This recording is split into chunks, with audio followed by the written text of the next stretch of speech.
So, a few astrology and intuitive insights for July 2025. Um, I jokingly, like joking but not joking, call the space that we're living in, it's such a dumpster fire. Like it's a big clusterfuck of a lot of things happening all at once. And a huge part of this is you have to remember that there are consequences and reactions for the choices that you make. Consequences can be both positive and negative, right? So you can have positive consequences. It's simply just the counteraction or the reaction to something that you've already set in motion, to something that you've chosen to do. And so free will is really kicking our behinds. Like it's seriously kicking our behinds. Um and I think it just feels like there's just so many things that have been set in motion. You don't get a chance to just yell out pause and hope that it stops for a second. We're just going to have to keep moving and kind of see things through. So these are some intuitive insights and some astrology insights. As always, when you're tuned in, you don't have to feel like you need to be an astrology guru by the time we're finished. You don't even have to ever have looked at your natal chart. The biggest thing is just having an understanding of what I translate. So I'm going to easily translate it for you in a way that you're able to incorporate these things into your life. Because using astrology is about understanding the way that things come together, understanding how maybe certain energies maybe oppose one another, and being able to have insight as to how to look at things, how to look at what may be coming ahead, how to maybe set up the road for yourself ahead in a way that is going to be more productive for yourself. Um, Maybe it sets you a better foundation. So I want you to look at astrology in that way, as kind of like this way to do these check-ins. It's not necessarily always predictive. It's just like, hey, the groundwork is set for these things to happen. How can you tap into that energy or that space and use it for your greater good? Use it for your best interest. How can I use this energy to pivot or make a shift? Or just even as a reminder, because July gets us more than halfway through the year. And have you looked back at that vision board? Do you need to, revamp or recoup anything? And I always just use astrology as a way to, it's fun and it just gives me a checkpoint for some checks and balances in my life, to make sure that I'm always checking in with myself at some point and that I'm accountable. The fun thing is, as well, it doesn't mean that you have to stringently check in every month and it's like, oh, what's going on here? What's going on there? It's kind of like the soap operas. You could miss a month or two and still come back around and figure out what's going on and move forward. So I want you to kind of think of it like that. And so we have a couple um alignments with Neptune going retrograde in Aries on the 4th, and then Saturn is going retrograde in Aries on the 13th. And then we also have Mercury going retrograde in Leo on the 18th. So all of this fire energy, because Aries and Leo, fire energy. Now Mercury goes retrograde um frequently, almost quarterly. So that's the one that you hear about the most. But Neptune and Saturn, those are more of the outermost planets. And so they're going to go retrograde a little less frequently and for a longer period of time.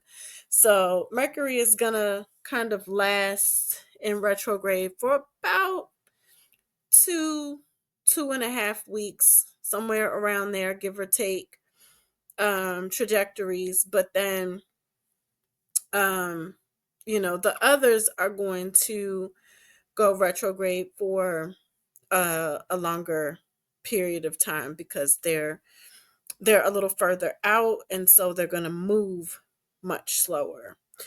Now, with that being said, we'll start with Neptune in Aries going retro. So Neptune is one of my favorite planets. So I've done some posts on the Neptune generations.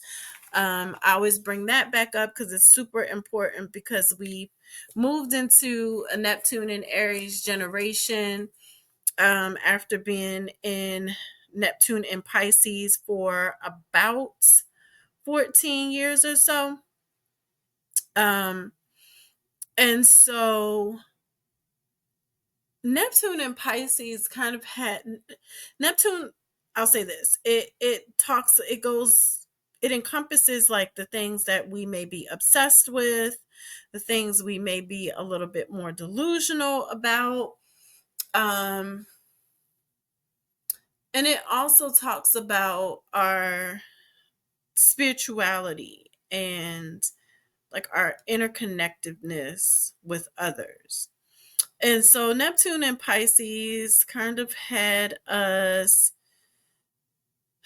for all intents and purposes, kind of spinning the block on a few things where um, spirituality was concerned, right? This is that space where people either got to be a bit more overly religious, um, and they were clinging to it, like they were clinging to that Bible, or they got to a point where they're like, hey, there's these other things out here, let me kind of explore.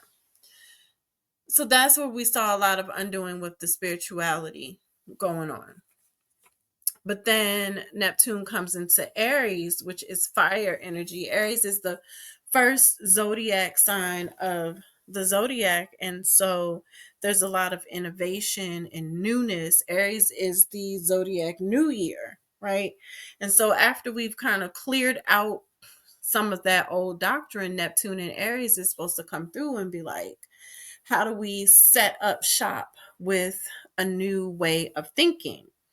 Now, it's also interesting because we have these Neptune generations. So kids and people being born in certain generations, that's going to lend to this whole spiritual movement that is taking place. So the Neptune and Pisces kids, um, they were like April 2011.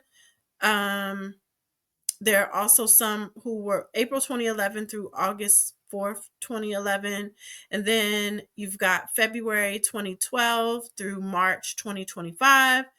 And then with the retrograde, there's going to be some Neptune and Pisces kids born between October 22nd, 2025 and January 26th, 2026. Those Neptune and Pisces kids are the artists, the imaginative ones. They're the ones that lead the new renaissance that awakens another generation. They are designed to usher in compassion and making a lifestyle out of servitude in a spiritual way. Not religion, spiritual. Their job is to be disruptors who challenge these archaic thoughts and ideas through artistic mediums, right? The kids who are Neptune and Pisces are also children of the Neptune and Sag generation and the Neptune and Capricorn generation. Now, we've moved to Neptune and Aries as of March 30th, 2025, where Neptune is in Aries from March 30th, 2025 to October 22nd, 2025. And then there's a retrograde that happens in there. And then it goes where it goes back to Pisces. And then it's going to go direct in Aries from January 26, 2026, all the way through to 2030, right? And so these Neptune and Aries kids who are going to be born in that generation, they're the warriors. They are ancestrally connected to the Neptune and Scorpio generation, right? So the Neptune and Scorpio generation is like 1955 through 1970, right? So those are the boomers and the early Gen X, like the early Gen X folks. That's your Woodstock. That's your um, civil rights movement folks. That's the people who were on the front line then, right? And so the Neptune and Aries kids are going to be a throwback to that kind of energy. They're ancestrally connected to the Neptune and Scorpio generation. And their job is to pick up the torch from them and usher us into the age of Aquarius by leading with action. They are very innovative spirits. And they ask us, how can we maintain newness and not go back to the old ways?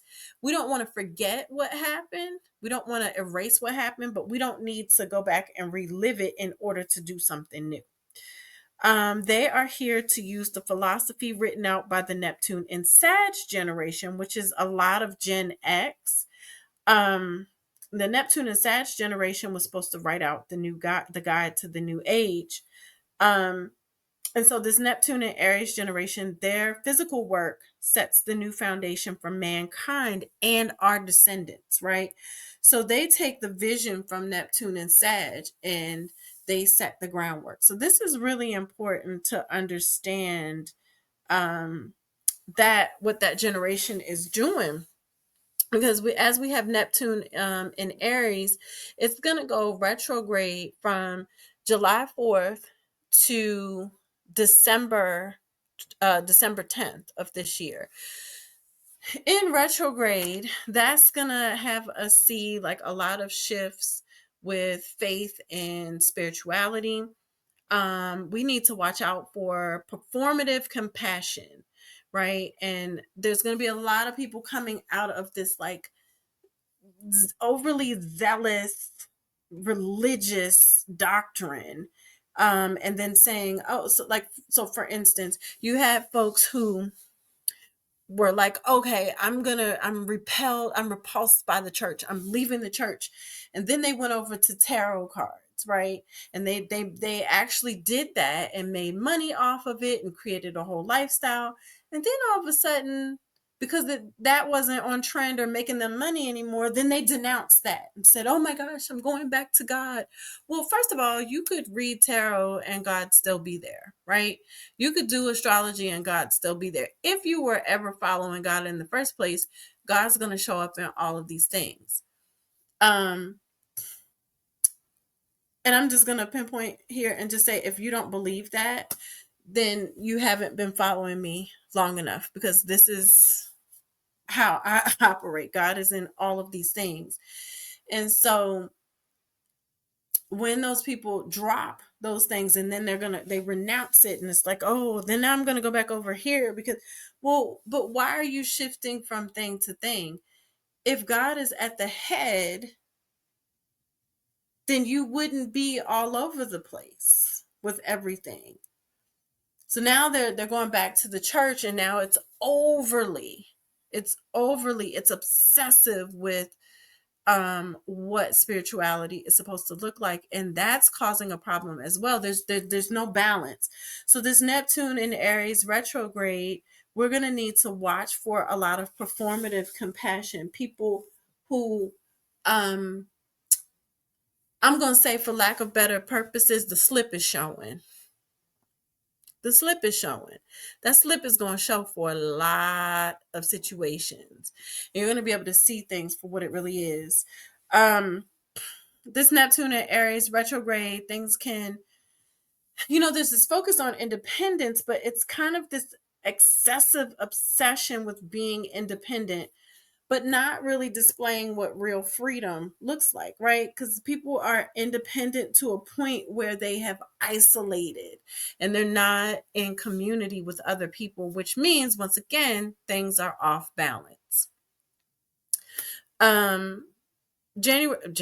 July, the other J month, July 13th, Saturn goes retrograde in Aries all the way until November 27th of this year.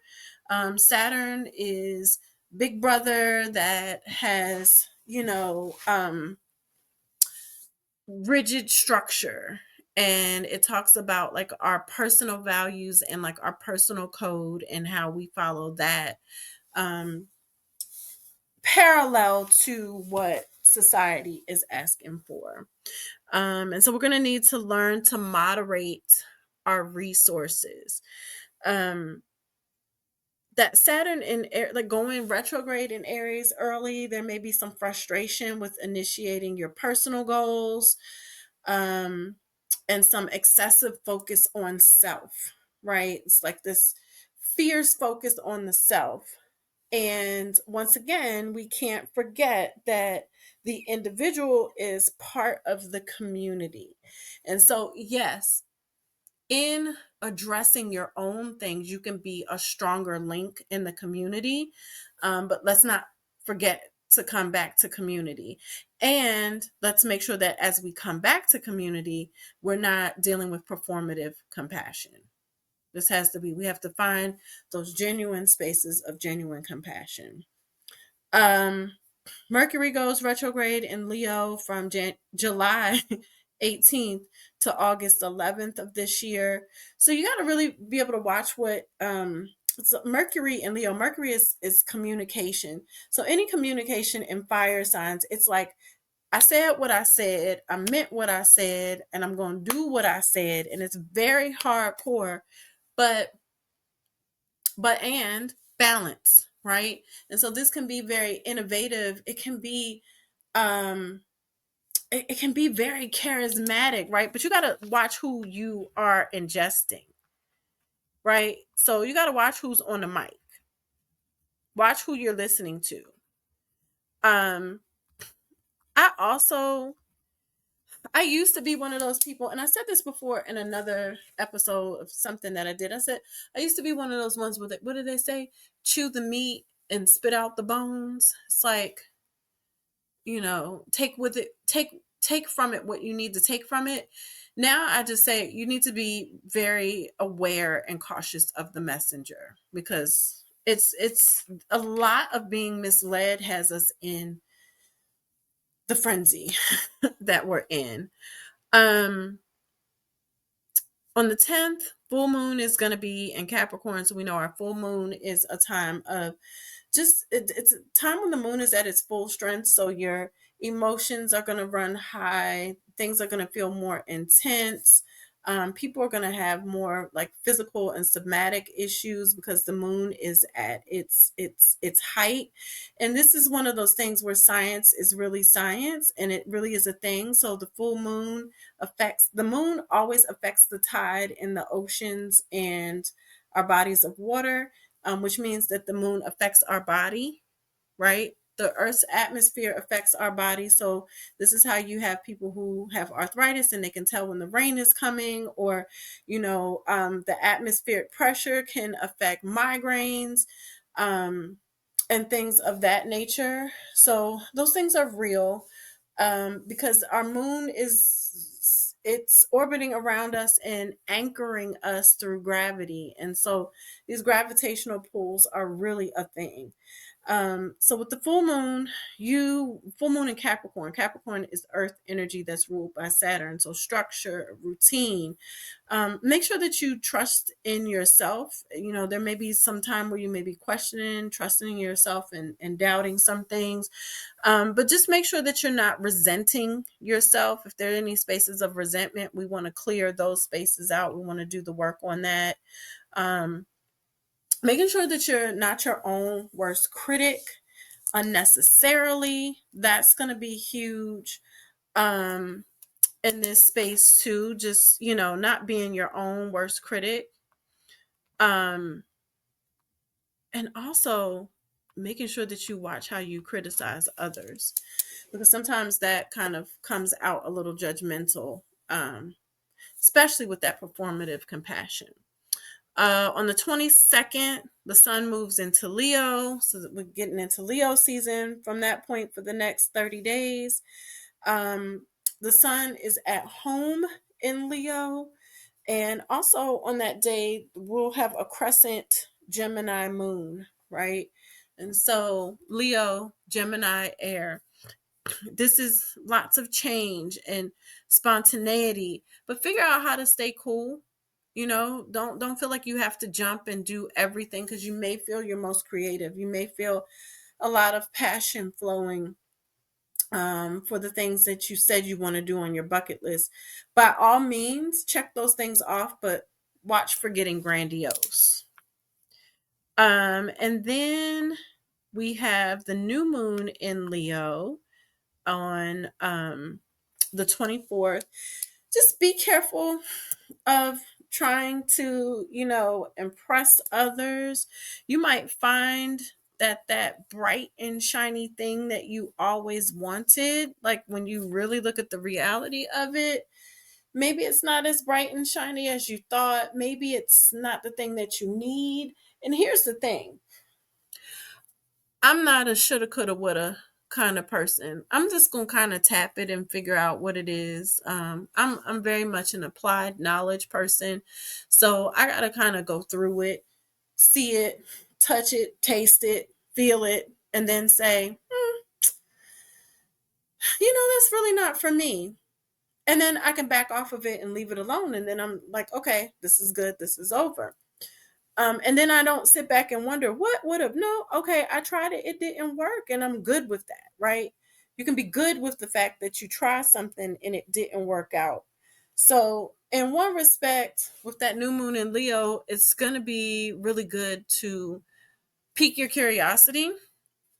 In another respect, you want to make sure that you're not doing it with things that are wasting your time, or just things that, I'm just going to use the word grandiose, because there are some things that are just loud and visible, but not necessarily the right thing. So you're going to have to choose your entertainment with that, because that's Leo season. Like, choose what entertains you, and really takes up your mental.